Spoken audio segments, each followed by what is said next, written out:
The Home Guard Department in Uttar Pradesh has witnessed a significant transformation since the Yogi Adityanath government assumed power. Previously, the department was marked by frequent protests from its personnel over various issues. However, under the current administration, not only have the Home Guards received increased respect, but substantial reforms have also been implemented in their salary structure and duty allocations. Highlighting these changes, Uttar Pradesh's Home Guard Minister Dharamveer Prajapati, in a conversation with Hornbill TV, emphasized that the improved systems have led to a higher demand for duty, creating a shortage of personnel. He also discussed the development and the deployment of Home Guard soldiers for the upcoming Mahakumbh in Prayagraj, sharing additional insights into their evolving roles and responsibilities under the revamped department. सरकार के home guard मंत्री धर्मवीर प्रजापति जी हमारे साथ हैं, मुझसे बात करेंगे। Sir, Prayagraj में महाकुंभ जो है होने जा रहा है, इस दौरान जो है होमगार्ड की, जैसे कि होमगार्ड के जवान हर जगह उनकी उपलब्धता रहती है सिक्योरिटी के मायने में, क्योंकि बड़ा पर्व होने जा रहा है, देश दुनिया के लाखों श्रद्धालु वहाँ आएंगे, तो कितनी उपलब्धता वहाँ पे रहेगी आपके विभाग से होमगार्ड के जवानों की? देखिए, जिलों में जो नियमित संख्या है उसके बाद 14,000 जवान प्रदेश से मांगे गए हैं। 14,000 जवान हमारे वहाँ जा रहे हैं और उनको 3 भागों में बांटा गया है। वो जिले में भी देखरेख करेंगे, शहर में अंदर, दूसरा कुंभ में भी रहेंगे और जीआरपी के साथ भी समन्वय के साथ काम करेंगे। 14,000 जवान वहाँ लगाए गए हैं, जिसको 3 भागों में बांट करके शिफ्टिंग करके उनको पब्लिक की व्यवस्था की जाएगी, कुंभ की व्यवस्था की जाएगी।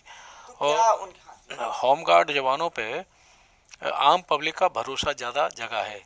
कई विभाग भी होमगार्ड जवानों की हमसे डिमांड कर रहे हैं। जैसे 2007 आपने बताया कि होमगार्ड के जवानों का जो है लोगों में विश्वास बहुत बड़ा है। 2017 के बाद से क्या बहुत चेंजेस आए हैं, इस वजह से होमगार्ड की उपलब्धता आज हर जगह, चाहे निजी संस्थान हो या सरकारी हो। लेकिन महाकुंभ की बात करें तो ये उनके लिए क्या कोई वेल ट्रेंड होमगार्ड हैं? क्योंकि आपने बताया था, पहले बताया था कि इनके लिए एक बहुत से अच्छा जो ट्रेंड किया जा रहा है खुद से, कि हर मुश्किल में जो है ये काम आ सकें। क्या ऐसे भी जवान वहाँ पे तैनात किए जाएंगे महाकुंभ के दौरान में? हमारे होमगार्ड के जवान पूरी तरह से ट्रेनिंग शुदा तो होते ही हैं। डायल 100 में भी हमारे होमगार्ड को जवानों को ट्रेनिंग दी गई है। 112 में हमारे होमगार्ड के जवान ट्रेनिंग दे करके काम कर रहे हैं। तो सभी स्तर पे हमारे होमगार्ड जवानों को हमने आपदा की भी ट्रेनिंग हमारे होमगार्ड जवानों को दी है। तो ऐसे जवान जो आपदा में ट्रेनिंग करके आए वो जवान भी वहाँ रहेंगे। तो निश्चित रूप से होमगार्ड जवान की उपलब्धता हर जगह ज़रूरी समझी गई है और वहाँ हर जगह उपलब्ध भी रहते हैं। क्या कहना चाहेंगे, जिस तरह से जो चेंजेस आया है 2017 के बाद से, जो आपने कहा कि होमगार्डों के प्रति लोगों का विश्वास बढ़ा है और यही वजह है कि हर जगह उनकी उपलब्धता की डिमांड होती रहती है, तो इसे अपने आप में कितनी बड़ी उपलब्धि मानते हैं? और आने वाले समय में क्या होमगार्ड के जवानों के लिए क्या रहेगा आने वाले समय में?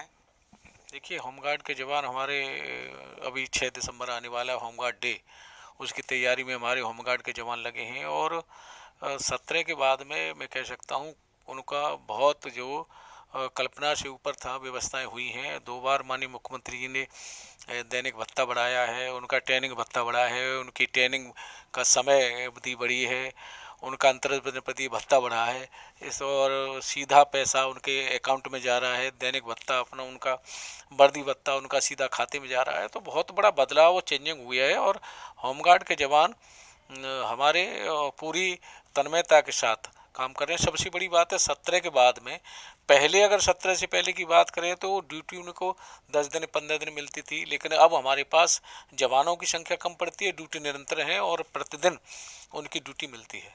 ये बात आपने सही कही। 2017 से पहले एक और बात वहाँ पे होती थी, होमगार्ड के जवान अक्सर जो है धरना प्रदर्शन करते रहते थे उनकी मांगों को लेकर, लेकिन 2017 के बाद से ऐसा नहीं है। जाहिर सी बात है, योगी सरकार में जो उनको मानदेय मिला है या जो उनका सम्मान मिला है, इसी वजह से इसकी कितनी बड़ी उपलब्धि मानते हैं आप? क्योंकि 2017 से पहले आए दिन धरना प्रदर्शन किया करते थे, कहीं मानदेय को लेकर, कहीं भत्ता को लेकर, कहीं ड्यूटी को लेकर। अब कहीं करप्शन की भी बात आती है कि ड्यूटी लगाने के नाम पर उनसे पैसा लिया जा रहा है, लेकिन 2017 के बाद से ऐसी बहुत ही कम रेयर में हुआ है कि कहीं शिकायतें मिली हों। नहीं, निश्चित रूप से होमगार्ड जवानों के लिए बहुत माननीय मुख्यमंत्री ने बहुत काम किए हैं। और सबसे बड़ी बात है, हमने होमगार्ड के जवान को आम पब्लिक के साथ जोड़ा है। कई ऐसे कार्यक्रम किए, जैसे हमने वृक्षारोपण का अभियान आया तो वृक्षारोपण में हमारे होमगार्ड जवान की महती भूमिका रही, पब्लिक के बीच में गया। और अमृत सरोवर जो तालाब बने थे उन पे हमारे वृक्षारोपण हुआ होमगार्ड विभाग की ओर से। होमगार्डों ने तिरंगा यात्रा निकाली थी, हमारे सभी जनप्रतिनिधि उसमें रहे थे, चाहे ब्लॉक प्रमुख हो, चाहे हमारे सांसद हों, विधायक हों, मंत्रीगण हों, वो रहे थे। तो आम जनता से हमने जोड़ा है और कई बार हम जब बैठकें करते हैं तो होमगार्ड जवानों को निर्देश देते हैं कि आप लोग तहसील पर रहते हैं, जिला मुख्यालय पर रहते हैं, रोड पर रहते हैं, चौराहे पर रहते हैं, कहीं भी कोई वृद्ध या बच्चा दिखता है तो रोड क्रॉस करा दीजिए आप उसको। अगर किसी अधिकारी से मिलने आया है, आप लोगों की ड्यूटी है वहाँ, तो अधिकारी से मिला दिए, महिला है कोई या वृद्ध है कोई। तो इस तरह से मानव सेवा के काम भी हमने साथ साथ होमगार्डों को जोड़ा है। इससे समाज में भी एक उनका सम्मान बढ़ा है और डिमांड भी बढ़ी है। बहुत सही बात कही है। 2017 के बाद से जो चेंजेस आया है उसके जो एक शब्द एक लाइन में ये है कि आज ड्यूटी कम पड़ रही, होमगार्ड के जवान कम पड़ रहे हैं, ड्यूटी बहुत ही है और ये बदलाव ही माना जाएगा 2017 के बाद से जब से यूपी में योगी सरकार आई है। वीडियो जर्नलिस्ट विजय के साथ रूप चौधरी, हॉर्नबिल टीवी।